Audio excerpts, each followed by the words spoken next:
Hello, everybody. It's Richard Ramos, and welcome to the Parent Whisperer podcast. Hope everybody's doing well. I'm doing well here in Santa Barbara. And what I want to do today is follow up on the last podcast because I was sharing with you, or I was encouraging you to purchase a copy of my book. When you write a book, you're trying to put everything that you teach when you're speaking and then you're writing it all down. That's a whole different chore, the whole different effort, because speaking is one thing, but when you're writing it down, you have more time to think through what you want to say, how you want to say it, and it's a resource. Now, I realize not everybody likes to read. I understand that. So, this book, I try to write it in a very easy to read style. There's not a lot of big words in here or anything like that. It's 182 pages. It's not that long of a book for those of you who do read books. And as I said, it's just real plain, simple language to give you principles, to give you ideas, stories, all for the purpose of the instruction and guidance that as parents that we oftentimes need. Now, I will say what other people have told me, okay, so not me saying it, although I'm going to say it now, that they always say when you become a parent, nobody gives you a manual. A lot of people have told me that's not true anymore. Here is a manual on parenting. Parents on a Mission: How Parents Can Win the Competition for the Heart, Mind, and Loyalty of Their Children.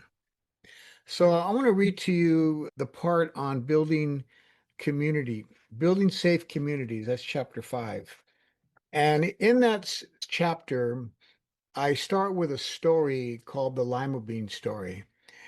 And it's a story about community where the grandparents of two small children, they're a little bummed out because they're realizing as they are observing their grandchildren that they're losing the spirit of the community, of what community means and what community meant to them as they were growing up in their particular community. And so they wanted to give their two grandchildren, a boy and a girl, a lesson of what community is really all about. And what they did was they brought, it's called the Lima Bean story. And the grandmother has a bag of lima beans and she uses all the beans to lay them out on the grass where they're sitting down and to describe what each bean, who it represents, individuals in the community.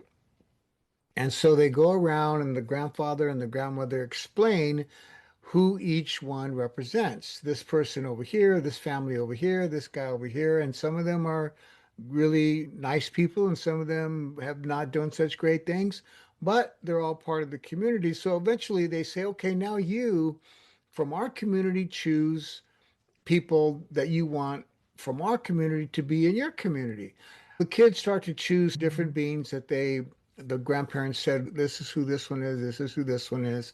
And when they get done, they realize that they left out three of the beings, three of the people. So they say, who are these people that you left out of your circle, your village? And so they go to tell him one of them is a guy who went to jail, another one is a woman who's a little mentally challenged, and somebody else, kind of like the people that are normally rejected in society. And the other one's a guy who's always drinking too much. So, in other words, as they're children, so they're like, oh, and the grandparents say, why did you leave him out, her out, them out? And so they tell, oh, he's scary, or oh, he went to jail, or oh, she scares me. She's always singing to herself and things like that. And so the grandparents say, okay, if you're going to do that, then this is what's going to mean. And they start tying the people that they're rejecting to influence in a good way that they had on the community. Of course, the kids don't know that. So they start telling them the history of who that person is that they're rejecting. So at the end, the kids look at each other and they feel kind of sad. They feel kind of bad that they've rejected these people. In other words, they judged them, they prejudged them. And so after they hear the history of each one of them and the positive effect that they had on the community, even though they may not be always perfect, I get none of us are perfect, but they've made mistakes. But they've also done some good things. So then the boy and the girl agree and they say at the end, I guess we all belong, and they include them in the community. And so that's a great lesson on understanding that everybody belongs. And it's a great illustration also of how young people who don't always understand things can be taught from parents and or grandparents. And that's the first thing I want to point out here. So after we read this story, when we're doing the lessons, if you go to a class, then we have a discussion. So some of the points that we make that I want to share with you of this community building story is that extended family can be a powerful resource for teaching young people the value of all people in the community. Now, first of all, what I like about this is that it's the grandparents who are teaching the two kids, the little boy and the little girl, which being a grandfather, that encourages me, that inspires me that I want to be involved in my grandchildren's life, and I am involved in their lives, luckily, because we live close. Now I don't I have two great grandchildren and a grandson, his children, that live in a different state, so I don't always get to be around them, but I've been around them enough, around my grandson, not his two babies, but him enough to at least have some influence in his life. And then my other grandkids, pretty much most of them are here or have been here. One of them has moved recently because of his work. But in general, if you're a grandparent, you know what I'm talking about. You love having the grandkids come over. You love being able to spoil them a little bit and treat them here and treat them there, take them here, take them there, and spend time with them. And so, but in this particular case, not only are you doing those things, but you're teaching them, or they were teaching the kids a very important lesson about community and about how everybody in the community is important and belongs. And they wanted to give their grandchildren a sense of what it means to build a community. And I just love the fact that it's grandparents. So, grandparents, if you're listening out there, you have an opportunity, you have a role to play in the life of your grandchildren in a lot of different ways. And whatever opportunities come, this particular lesson is on teaching our grandchildren how to be a good community member and how to build community. The other thing that the grandparents taught them was that healthy communities don't prejudge their members. Just reading here a little bit. Children model their behavior on what they see and hear from their parents. Children are also innocent and not expected to always embrace other things and people they are not familiar with. Thus, as we saw in the story, the boy and the girl showed prejudice towards the individuals in their grandparents' community that they did not know personally and were simply judging them from a shallow and ignorant frame of reference. Of course, they're children, but the grandparents took the opportunity to show them how prejudging people before you really know the fullness of who they really are or the history is not a good practice. And so that's the other lesson that's taught that we talk about in discussing this story is that knowing family and community history helps connect children with their community. That's a very important lesson because a lot of kids are not connected to their community.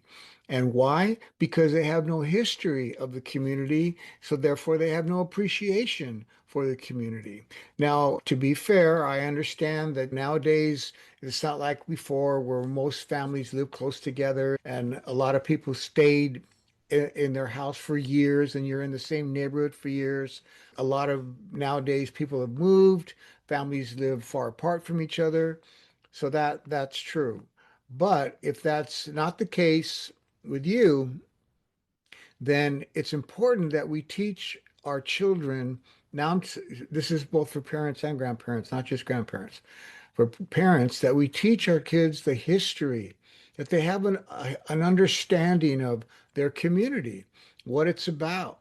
We get involved in the community activities. And like here in Santa Barbara, one of the huge traditions here is called Fiesta Days. And I think they're getting to 90, I think it's over 90 years now that every year they've been doing this. So that's one of the traditions. So it's just things like that. This is also a Chumash Indian territory long ago. That's all who lived here.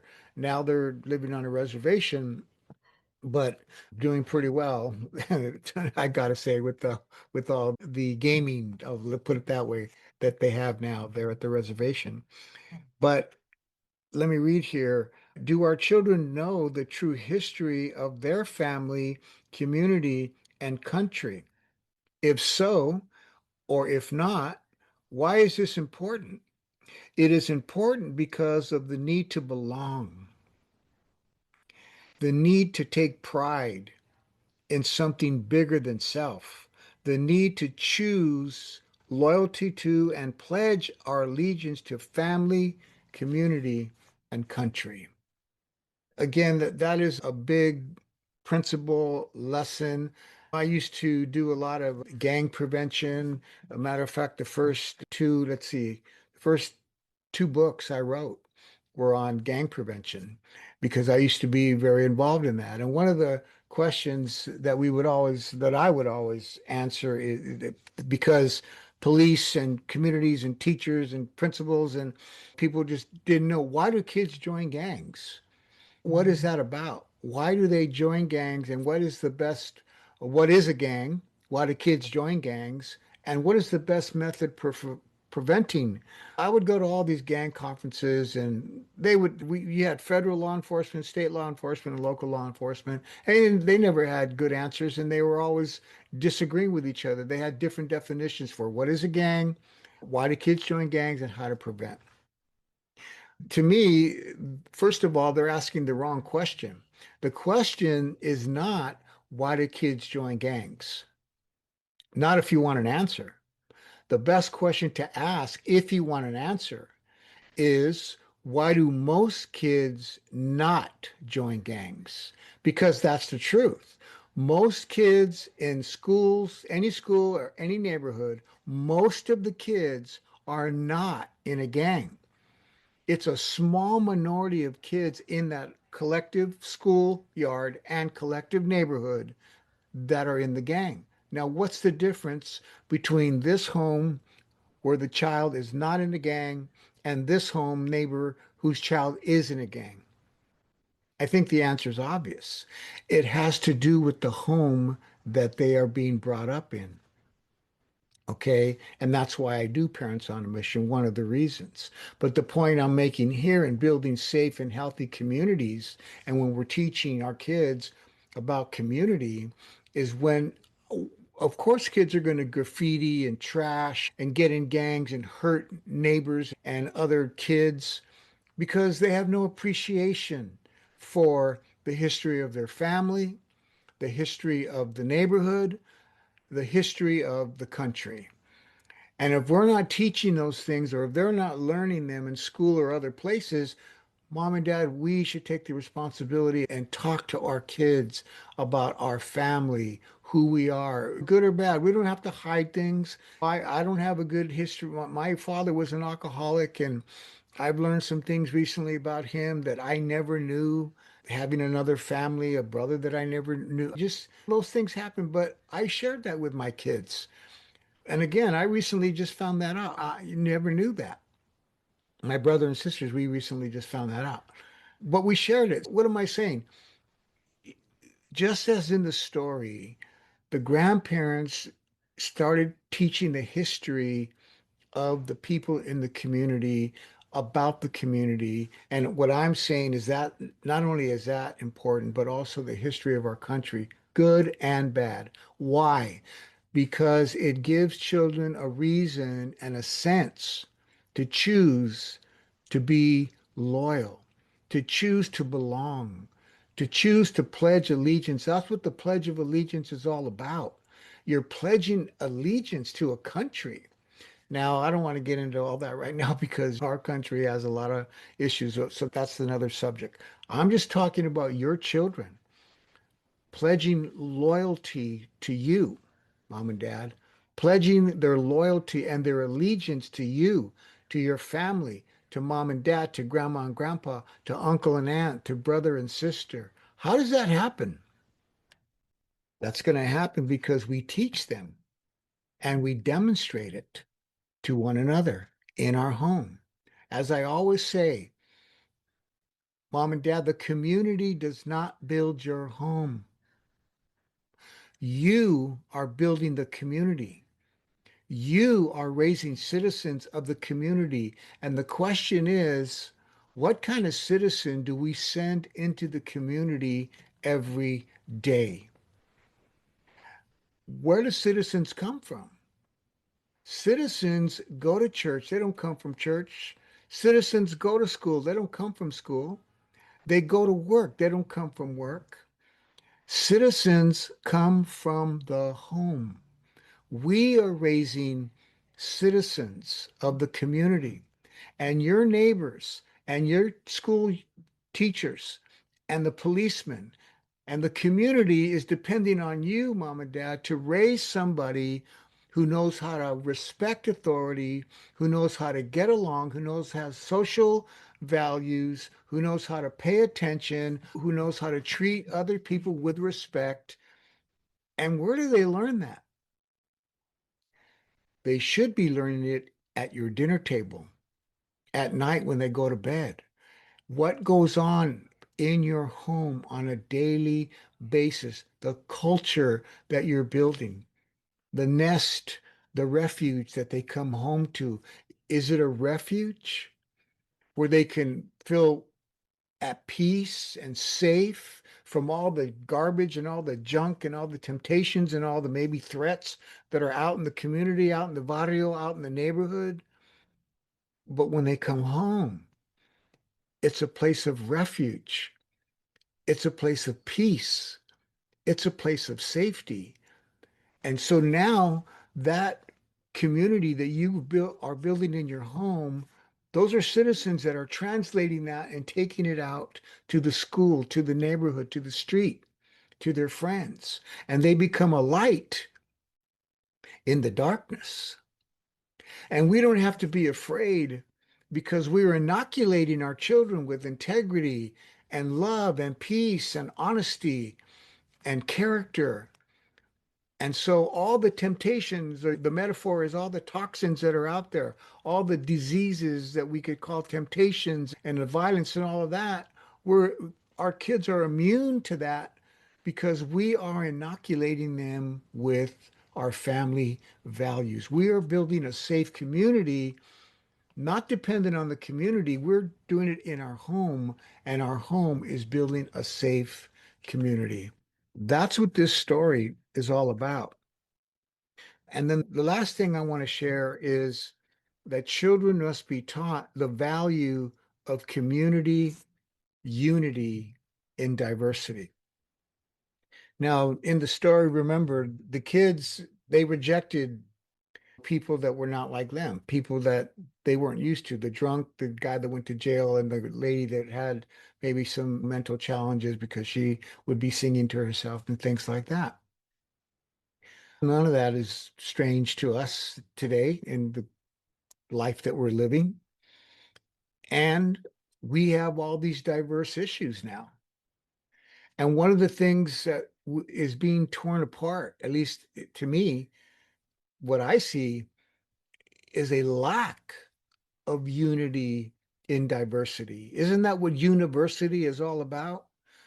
Unity in diversity, university, and the community. But that's not what we have today. What we have is all this division and vitriol and ugliness and arguing because you're not like me and I'm not like you, because you don't think like me and I don't think like you. You don't dress like me and I don't dress like you. You don't believe like me. Your politics are different. Your values are different. Your sexual orientation is different. All of these things. And we get caught up in agreement that unless you agree with me, you're my enemy. That's what's happening today. That's what we've seen, this cancel culture, this Black Lives Matter thing, forcing people to say that. Say Black Lives Matter. No, I believe all lives matter. But if you said that, oh, you're a racist.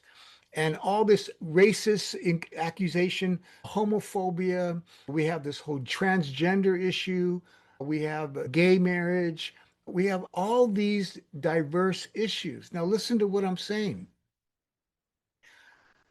This is an opportunity.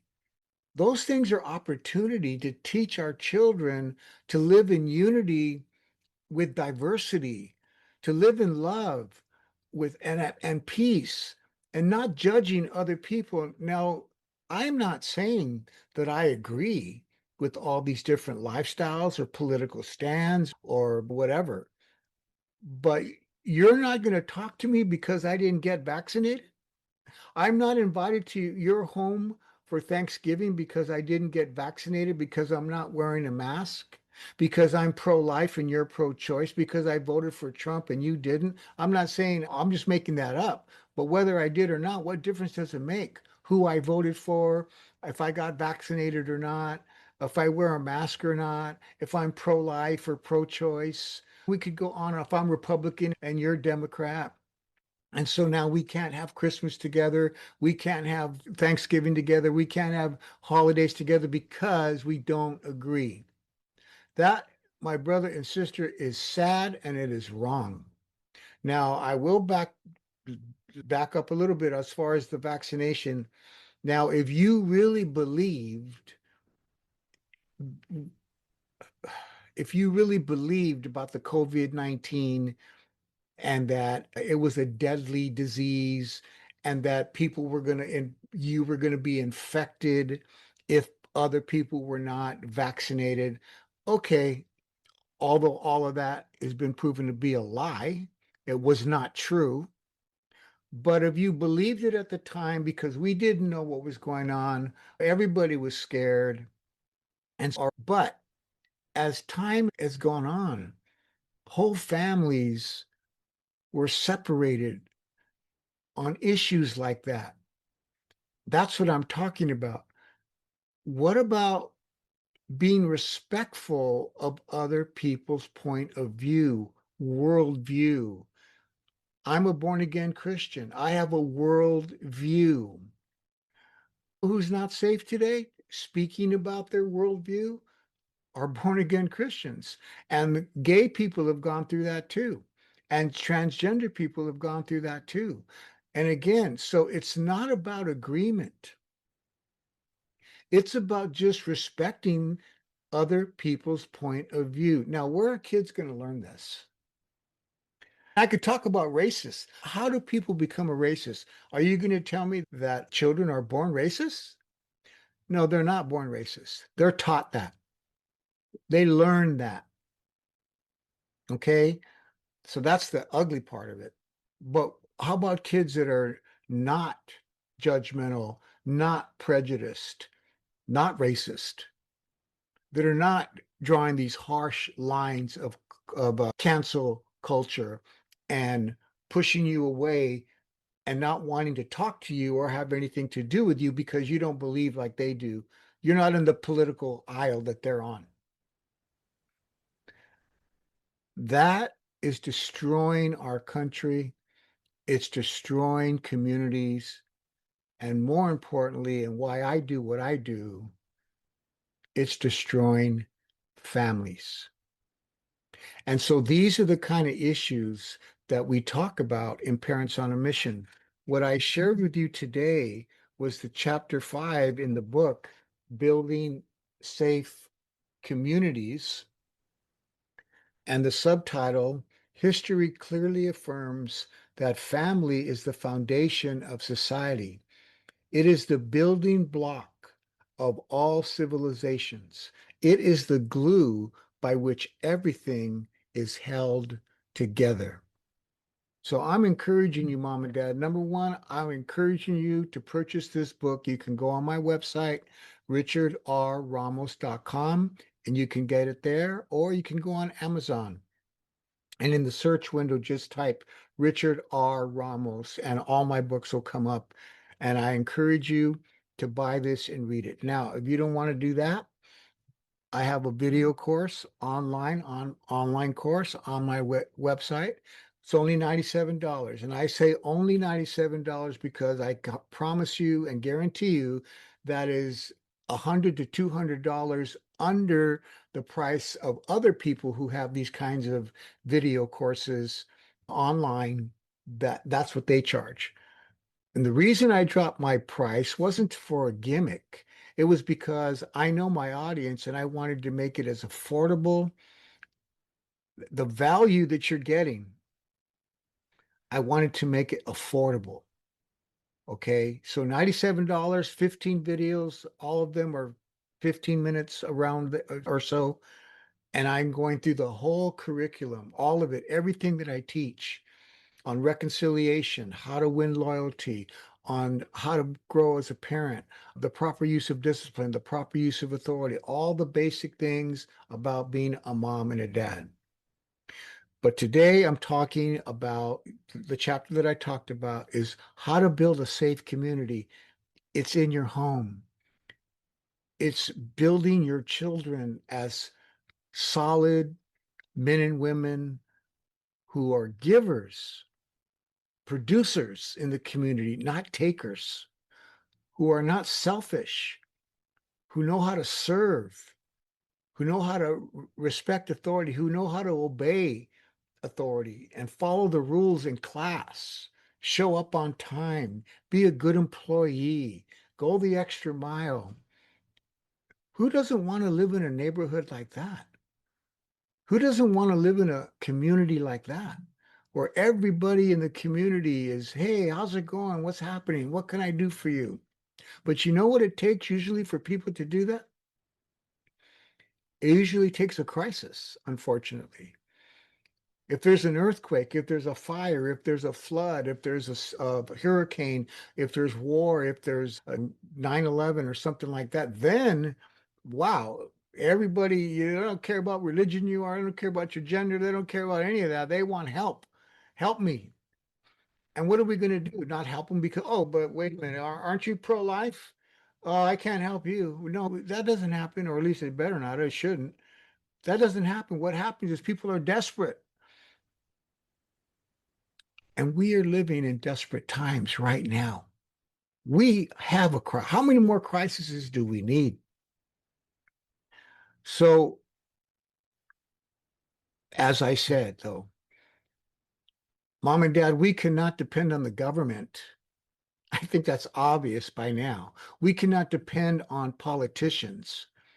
We can't even depend on the school system, on universities, on schools to build our family, to build our kids, to build our safety and a culture of healthiness and love and peace.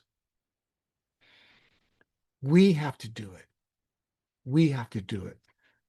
You and I, us, we, parents on a mission, we're the ones that get it done. And I'm inspiring you. I hope I'm encouraging you, and I want to equip you with this book and my other resources on my website, richardrramos.com, to be an answer for the times that we're living in, to be a solution for the times that we're living in, to be a light for the times that we're living in. You've been listening to the Parent Whisperer podcast. I'm Richard Ramos. I really appreciate all of you who have subscribed. And if you're new, I would encourage you and really be grateful if you would subscribe to the podcast, if you will leave a review, if you will click on the like button, and most of all, that you would share it with other parents, family, and friends who you know that this would be a help to them. So thank you for listening. And always remember, Mom and Dad, Parents on a Mission is not for bad parents. It's for good parents like you who just want to get better. See you next time.